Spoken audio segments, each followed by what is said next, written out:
শীতকাল মানেই নানান রকম সবজির সমাহার। সারা শীতকাল জুড়ে চলে নানান সবজির পদ। কয়েকটা শীতকালীন সবজি একত্রে গোবিন্দভোগ চাল এবং মুগ ডাল দিয়ে এই রকম খিচুড়ি আর সাথে মুচমুচে বেগুনি কিংবা নিরামিষ আলুর দম, শীতের যে কোনো দুপুর কিংবা কোনো উৎসবের দুপুর পুরো জমে ক্ষীর।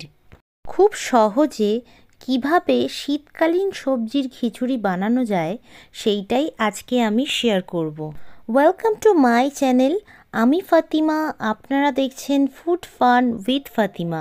রেসিপিটি ভালো লাগলে অবশ্যই লাইক দেবেন, শেয়ার করবেন, চ্যানেলটি সাবস্ক্রাইব করে পাশে থাকা বেল আইকনটি অন করে রাখবেন যাতে আমার ভিডিওর আপডেট সর্বপ্রথম আপনার কাছে পৌঁছায়। চলুন রেসিপিটি শুরু করি। ডালটা আমি শুকনো খোলায় ভেজে নেব।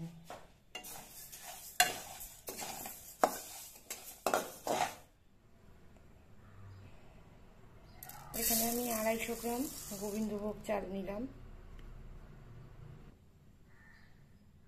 ডালটা আমার একদমই ভাজা হয়ে গেছে। এবার আমি এখানে 2 টিস্পুন তেল দিলাম। এর মধ্যে আমি আলুগুলো ভেজে নেব।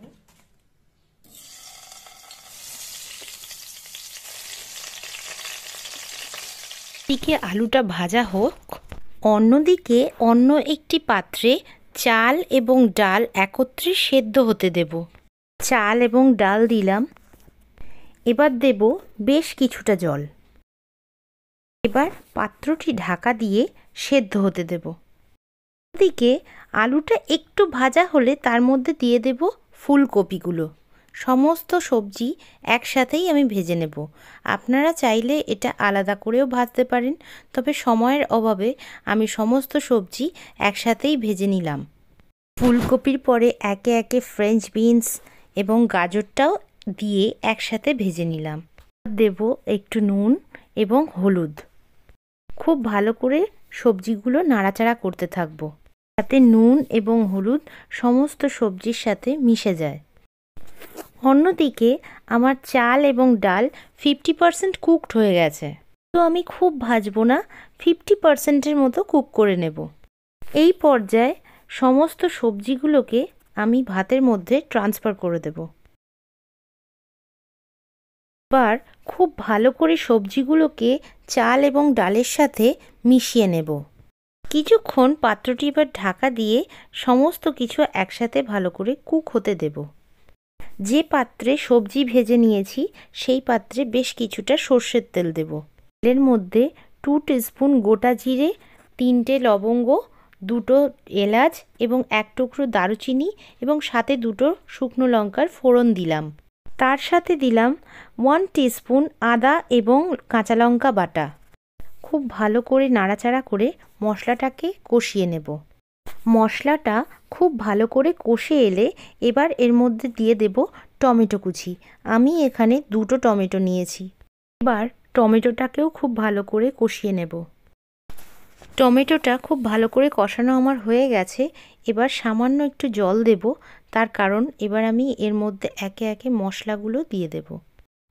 1 টিস্পুন করে জিরে গুঁড়ো, হলুদ গুঁড়ো, ধনে গুঁড়ো এবং গোলমরিচের গুঁড়ো দিলাম। স্বাদ মতো নুন দিলাম। এবার খুব ভালো করে সমস্ত কিছু একসাথে কষিয়ে নেব। কিছুটা কষে এলে তারপর দেব 3 থেকে 4টে তেজপাতা। এই পর্যায়ে এবার মটরশুঁটিগুলো দিয়ে দেব। মটরশুঁটিগুলো এখন দিলাম, আগে দিইনি, তার কারণ হলো মটরশুঁটিগুলোর অস্তিত্ব থাকতো না। এবার সমস্ত মশলাগুলোকে খুব ভালো করে কষিয়ে নেব। অন্যদিকে আমার ভাতটাও একেবারে হয়ে গেছে। এই পর্যায়ে ওদিকে টমেটো এবং মটরশুঁটির কষানো মশলাটা ভাতের মধ্যে ট্রান্সফার করে দেব। এবার সমস্ত কিছু একসাথে খুব ভালো করে মিশিয়ে নেব।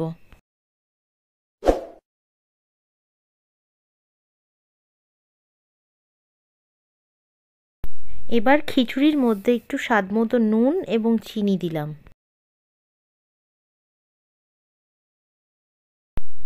খুব ভালো করে নাড়াচাড়া করে নেব। খিচুড়ির মধ্যে সমস্ত সবজি খুব ভালোভাবে কুকড হয়ে গেছে। এবার খিচুড়ির মধ্যে দেব গরম মশলা।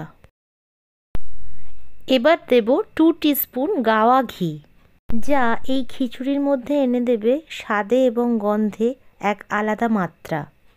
সমস্ত কিছু খুব ভালো করে মিশিয়ে নেব খিচুড়ির সঙ্গে। রান্না আমার একদম কমপ্লিট হয়ে গেছে। এবার উনুনটা অফ করে দিয়ে ঢাকা দিয়ে 10 মিনিট স্ট্যান্ডিং টাইমে রাখবো, তারপর সার্ভ করে দেখাচ্ছি। রেসিপিটি অবশ্যই বাড়িতে একবার হলেও ট্রাই করবেন এবং কমেন্ট সেকশনে জানাবেন কেমন লাগলো। এনিওয়ে, আমি ফাতিমা, আপনারা দেখছিলেন ফুড ফান উইথ ফাতিমা। দেখা হচ্ছে আপনাদের সাথে পরবর্তী পর্বে অন্য কোনো রেসিপি নিয়ে। সবাই ভালো থাকবেন, সুস্থ থাকবেন। আল্লাহ হাফিজ।